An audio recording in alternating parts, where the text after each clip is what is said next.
Benedicite, mucha paz, buenos días. Soy el Padre Julio desde el Eremitorio Emaús de la Iglesia Antigua Diversidad Cristiana. Continuamos con el capítulo iniciado en el video pasado, comentando la presencia del reino de Dios, el reino de Dios en el corazón, a través de la oración de Jesús, tal cual nos lo presenta, nos lo describe el igumeno Charitón del monasterio de Balamo, comentando a los santos padres esicastas. Hoy vamos a conversar sobre la teoría y la práctica, lo peligroso de leer y hablar demasiado, algo que pareciera que en nuestro tiempo es contradictorio, ¿verdad? Hemos transitado un tiempo de lectura, de instrucción, de ilustración, de muchos libros, mucha producción literaria, de mucha conversación, donde prácticamente toda la comunicación entre los seres humanos es a través de la palabra. Y entonces pareciera contradictorio que Charitón nos hable sobre el peligro de leer. La lectura es la información. La lectura es el acceso a la tecnología, el acceso al saber, ¿verdad? Es raro que nos hable sobre el peligro de hablar. Hablar es un signo de comunicación, es un indicador de que uno está bien y comparte, ¿verdad? Bueno, vamos a ver de qué se trata entonces. Dice Charitón: aquel que busca el reino interior de Dios y una viva comunión con Él, trata naturalmente de permanecer constantemente en el pensamiento de Dios, volviendo hacia Él todas las potencias de su intelecto. Su único deseo es no leer más que lo que le concierne, hablar solo de Él. Sin embargo, todo esto no podría darle lo que busca a menos de estar acompañado de otras actividades de orden más práctico. Existe un cierto tipo de místico que se contentan con hablar de esas cosas. Son personas de teoría, no de práctica.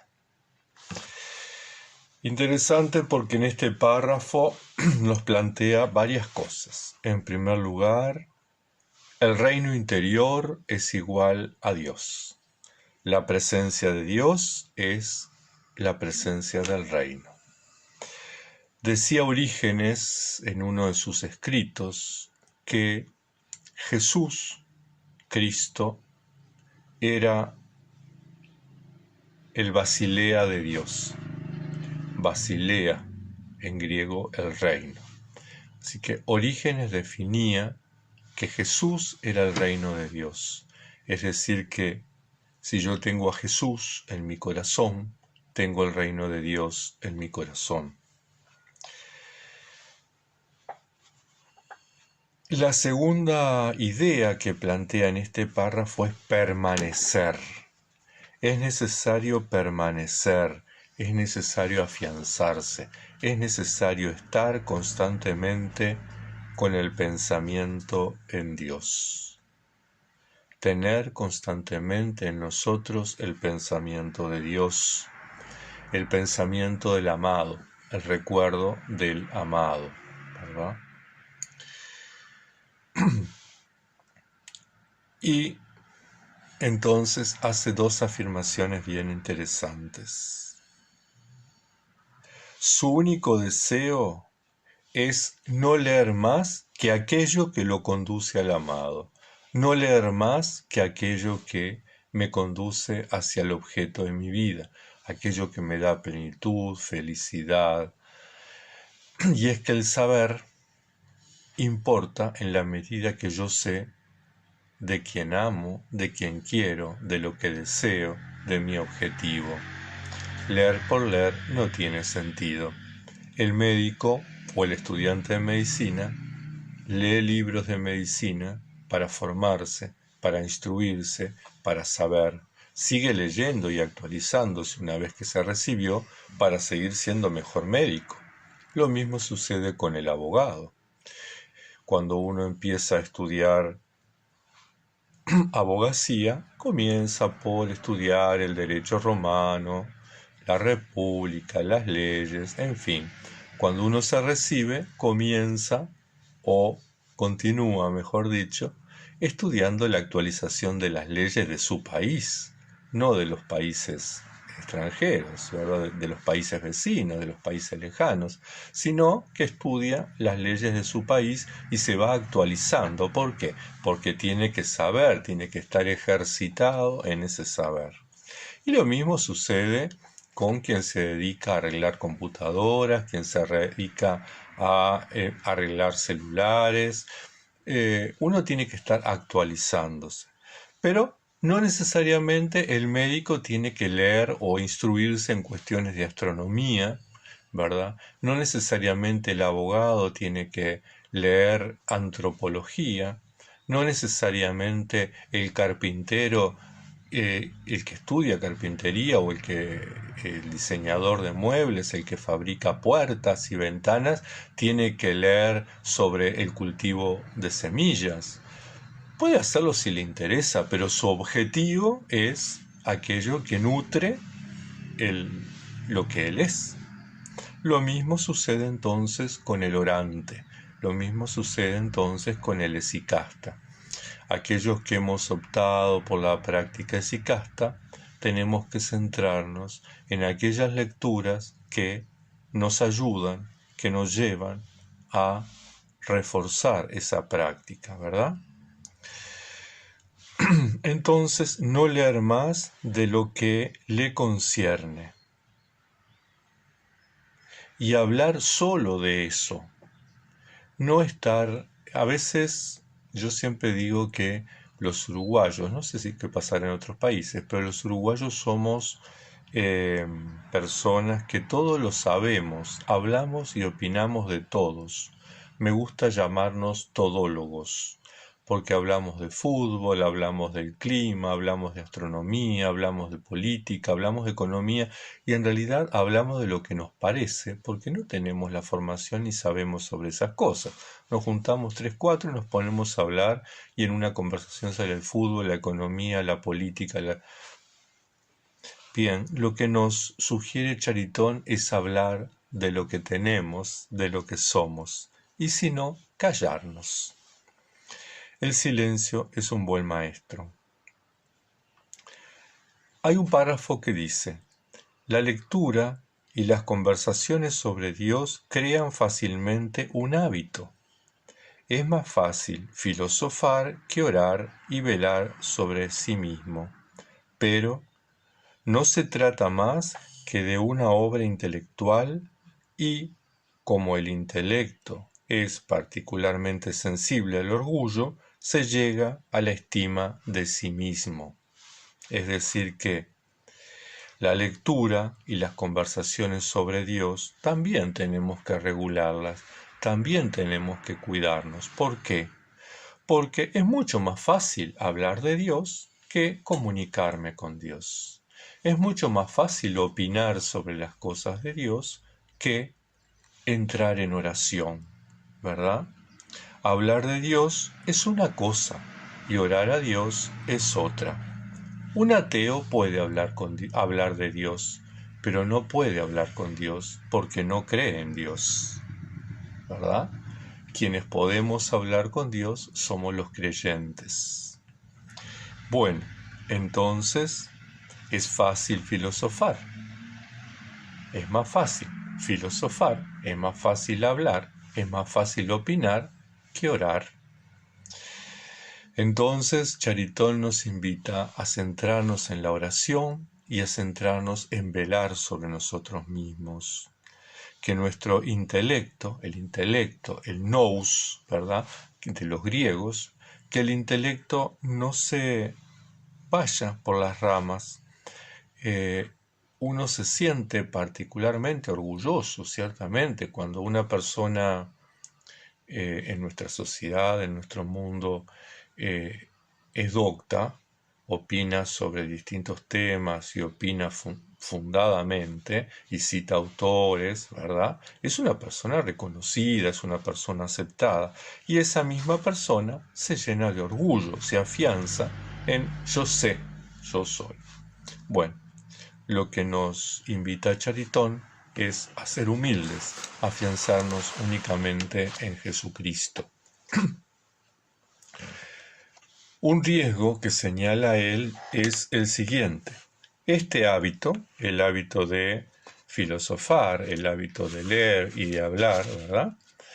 Este hábito crea el riesgo de enfriar el deseo de hacer un esfuerzo práctico y traba el verdadero progreso por la satisfacción que causa esta actividad mental.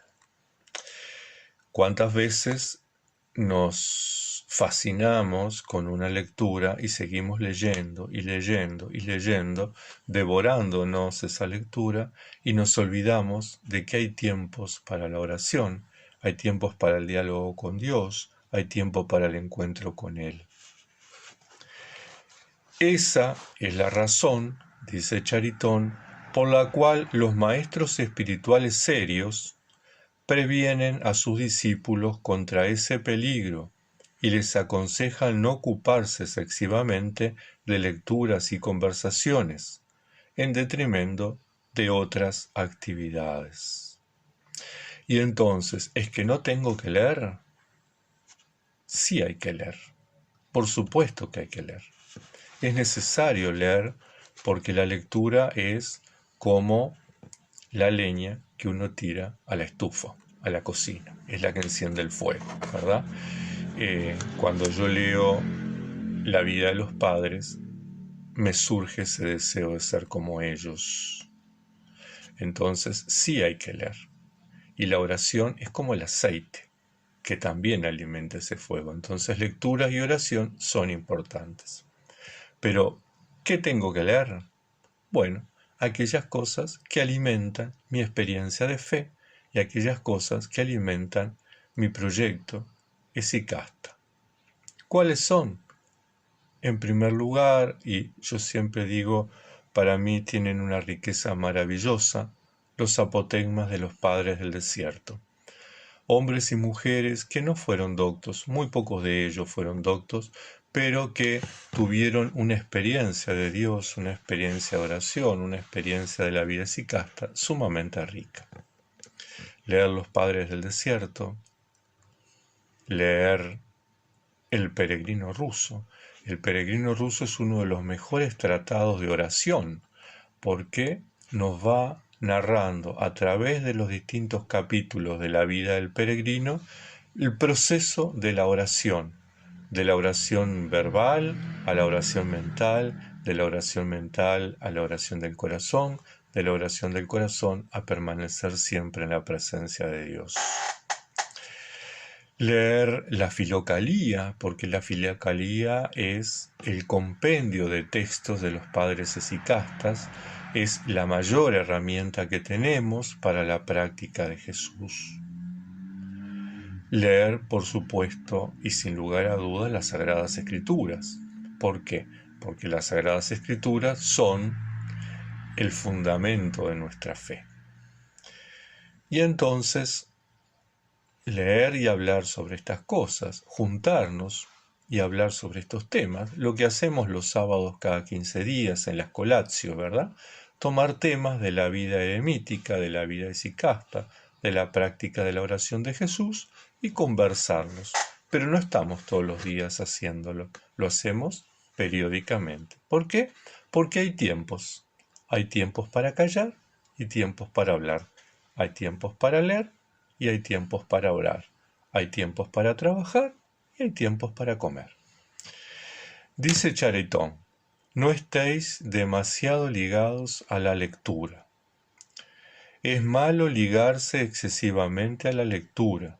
Esto no trae ningún bien y se corre el riesgo de levantar un muro entre el corazón y Dios, de desarrollar una curiosidad y un sofisma igualmente peligrosos. Esta prudencia para la lectura está marcada por los tiempos. Un tiempo de lección divina, lectura de la Sagrada Escritura, 1 hora a la mañana, 1 hora a la tarde. Un tiempo de lectura espiritual, la lectura de los padres, lectura de los apotegmas, ¿verdad? Lectura de la filocalía, lectura del arte de la oración, tal vez a la mañana, tal vez a la tarde, tal vez en las comidas. Y después continuar nuestra práctica, el trabajo, la vida de oración, la vida litúrgica, sacramental, laboral, de estudio, ¿verdad? De familia, los que tienen familia, de sociedad, quienes están inmersos en la sociedad, ¿verdad? Bueno, pero entonces hay que tener cuidado con la curiosidad, estar mucho tiempo leyendo por curiosidad, saber por saber, leer por leer, y eso nos lleva al orgullo, ¿verdad? Y el sofisma es esa argumentación que hacemos los seres humanos muchas veces de posiciones, de posturas, ¿verdad? Que intentamos hacer pasar aquello que es falso por verdadero. Y entonces argumentamos la necesidad de leer, argumentamos la necesidad del saber y nos metemos en espacios que terminan siendo de alguna manera nocivos para nuestra vida espiritual. El tiempo de las búsquedas infructuosas, dice Charitón, termina por pasar y el corazón,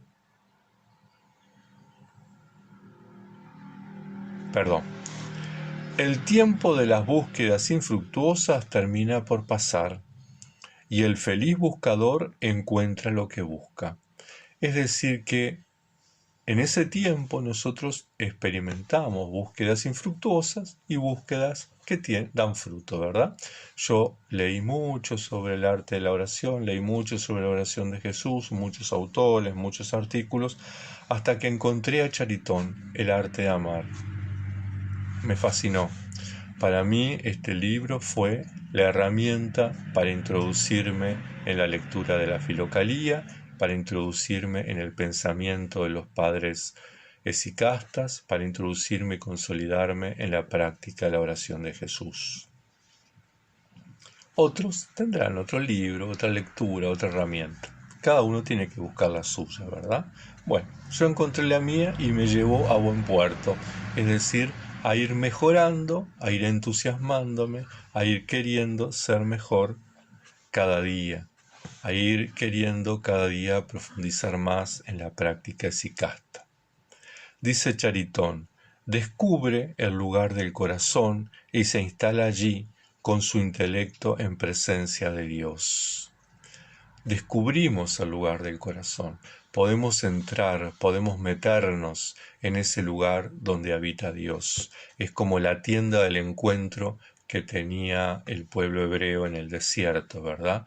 Donde Moisés se metía, entraba y hablaba con Dios cara a cara como un hombre con su amigo. Permanece allí, dice Charitón, como súbdito fiel ante su rey y recibe de este último el poder de gobernar su vida interior y exterior según el buen placer de Dios. Es decir, que estamos ahí atentos, como dice el Salmo, ¿verdad? Estamos en la presencia de Dios, estamos tranquilos, nos sentimos como un niño en brazos de su madre.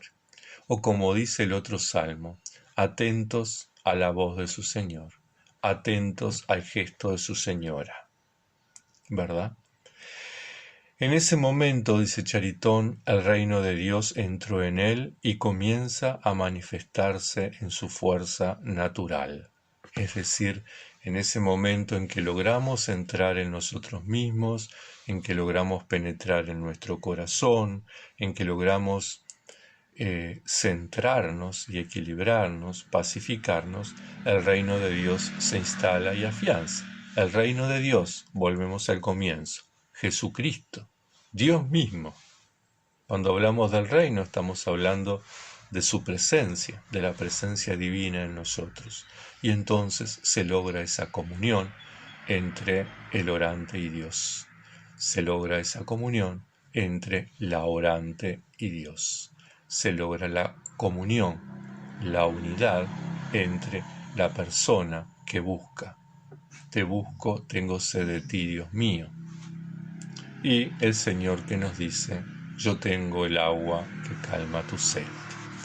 Hermanas y hermanos, tengan una bendecida jornada, que la Santa Madre de Dios les acompañe y les proteja hasta el próximo encuentro.